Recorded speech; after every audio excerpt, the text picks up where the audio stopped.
그거예요, 그거예요. 지 머리 좋다, 지 공부 잘한다, 약간 그거 내세우려고 한 거 아닌가. 그거예요. 그러니까 자기가 Harvard University Computer Science 유권자가 자기 마음에 안 드는 정당 안 찍겠다라는데 화염병 던지라는 게 그게 말이냐고. 그러면 화염병 던지면 아유 잘했습니다 이대남 해줄 거야? 그날의 출근길 진실 알고 보니 출근길 진실 내가 왜 알아야 돼 그거를? 아니, 한동훈 출근할 때 던킨 커피를 들든 말든 뭔 상관입니까? 이준석이 봤을 때 던킨 커피를 들고 나온 건 굉장히 센시해 보인 거예요. 자긴 던킨 커피랑 관련이 없거든. 해봐야 PC방 가가지고 라면 시켜 먹고 이거 키보드 두들기는 건데 던킨 커피를 들고 와? 사실 이준석이 봤을 때 던킨 커피는 센세이션이거든요. 그러니까 거기에 흠집을 내고 싶은 거예요.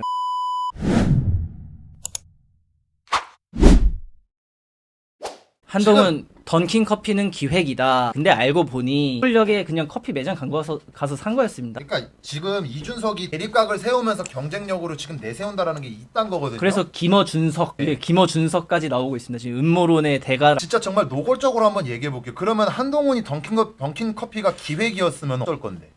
그러게요. 기획이었으면 어쩔. 보좌관 시켜갖고 사왔다고 쳐봐. 네. 그럼 이준석이가 거기서 묻어나온 거죠? 그러니까 뭐든 그냥 트집 잡고 싶은 거예요. 그러니까 지금 이렇게 되면요, 나 이준석한테도 개인적으로 얘기해 주는 게 뭐냐면은 이한테 불리해 준서가 이렇게 하면 농담이 아니야. 지금 여기서 그건 따릉이 출근 기획이었냐 이렇게 말을 하는데 이준석이 이렇게 되면요, 예전에는 막 킥킥킥킥거리면서 이제 그 펜코시 커뮤니티 인터넷 문법을 갖다 배워갖고 여의도 문법하고 어떤 신선함을 가졌을 수는 있겠지만 이거를 가지고 지금 한동훈 비대위원장이 일관되게 무시하고 있잖아요. 아주 잘하고 있는 거거든요. 네네네. 이걸 이렇게 하게 할수록 이준석이 더 찌질해지고 맞아요. 등신 같아 보여요. 네, 맞아요. 제가 이거에 대한 제 개인적인 소견을 말씀을 좀 드려보겠습니다. 이준석은 약간 이미지가 어떻냐면 약간 좀 더 노골적으로 말씀드려보자면은 PC방 가가지고 라면 시켜 먹으면서 이 키보드 막 치면서 탁탁탁 치면서 까불까불거리는 막 이렇게 막 치는 그런 이미지예요. 그러네요. 약간 느낌이 그렇다는 게 아니라 약간 뉘앙스가 그런 뉘앙스예요. 그래서 약간 뭐 선거 유세하러 나올 때도 PC방에서 막 이러고 있다가 비단 주머니를 풀어야 되는데 이번엔 비단 주머니 뭐 풀지 하면 또 커뮤니티 가가지고 막 뒤지고 있다가 막 또 키보드로 막 하다가 이제 나와가지고 막 PC방에서 간 나온 것처럼 해가지고 나와가지고 이제 막 뭐 유세하고 막 그랬단 말이에요. 근데 한동훈 비대위원장이 그런 느낌이 아니잖아요. 그러니까 범접할 수 없는 그 아우라라는 게 있단 말이에요. 이준석 입장에서 저건 내가 카피가 안 되거든. 저 아우라가 내가 카피가 안 되거든. 그러니까 저거 왜 던킨 커피, 저 커피 던킨 커피, 이준석이 봤을 때 던킨 커피를 들고 나온 건 굉장히 센시해 보인 거예요.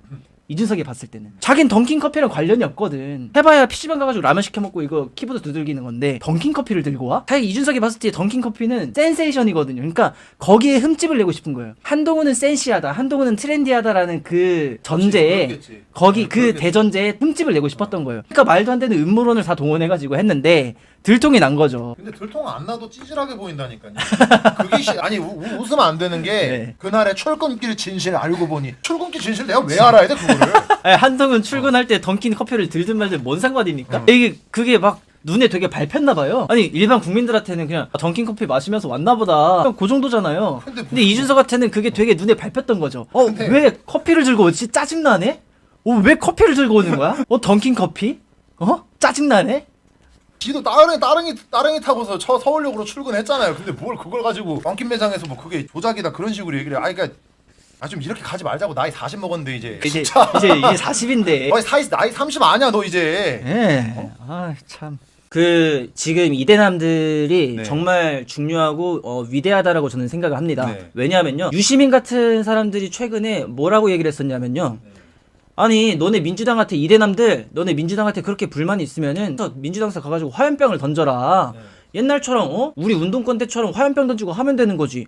뭐 게임이나 하고 컴퓨터나 하고 손가락 키보드 배터리나 뜨고 그렇게 해서 뭐 바뀌겠냐? 그런데 바꾸지 않았으니까 이대남들이 운동권들처럼 방화 저지르고 공공시설물 다 테러하고 그렇게 폭력적이지 않더라도 온라인 공론장을 만들고 또 이대남들 그때 아무도 봐주지 않을 때 뭐 우파고 좌파고 아무도 봐주지 않을 때 이대남들끼리 막 모여가지고 이대로는 안 되지 않냐 하면 이대남들끼리 나름 시민단체들이 나왔습니다. 그러니까 박근혜 탄핵 사태가 일어나고 나서 우파에 처음으로 제야 시민단체가 그런 게 막 생겼습니다. 원래 자발적인 시민단체들이 탄핵 사건 이후로 우파에 막 생겨났어요. 그런데 이대남들 사이에서 자발적 시민단체가 이루어진 거는 문재인 페미니즘 때문입니다.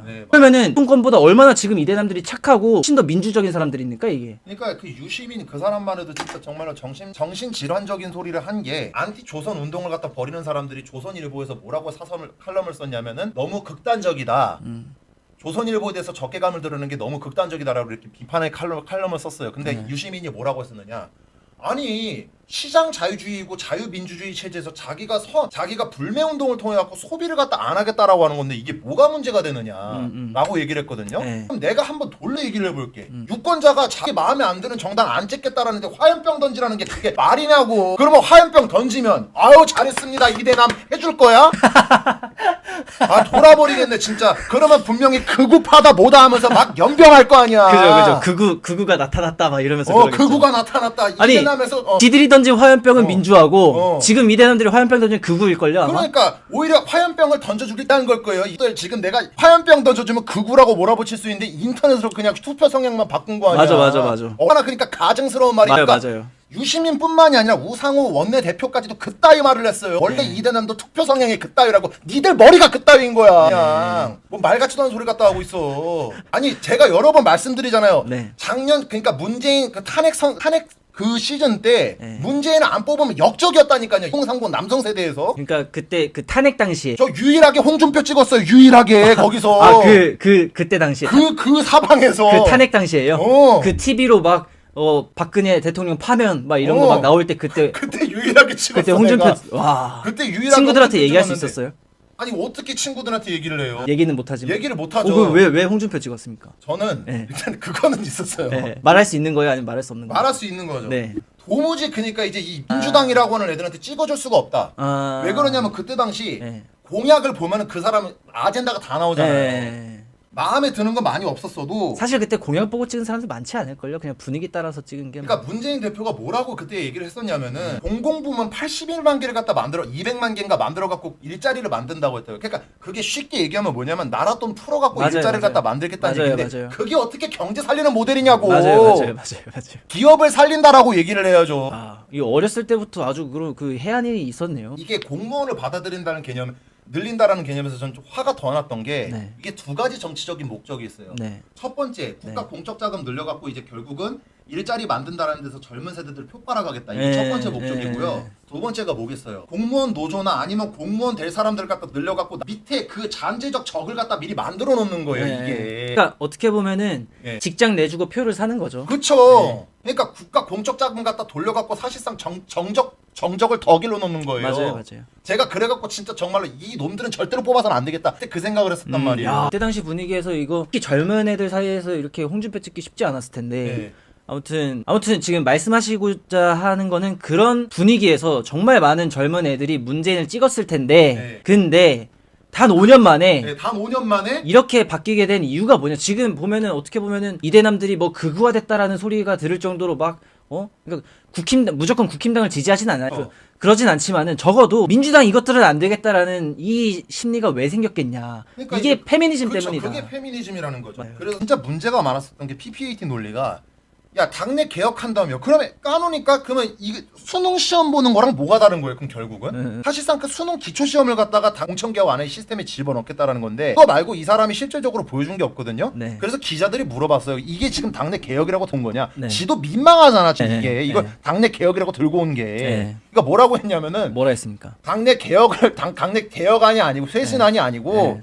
이거는 국회의원이 될 사람의 기초적인 자질 시험을 보는 거다 이렇게 얘기를 불러댔거든요. 자질 시험이다. 그러니까 말 같지도 않은 소리잖아요. 네, 근데 네. 제가 이걸 가지고 왜 기겁을 또 했었냐면은 네, 기겁한 이유. 이게 지금 당내 개혁안이라고 해갖고 지금 이 사람이 그때 당시 30대 후반이었는데 MZ세대를 대표해갖고 이걸 들고 왔었잖아요. 네. 그럼 MZ세대가 생각하는 대표적인 개혁안이 돼버린단 말이야 이게.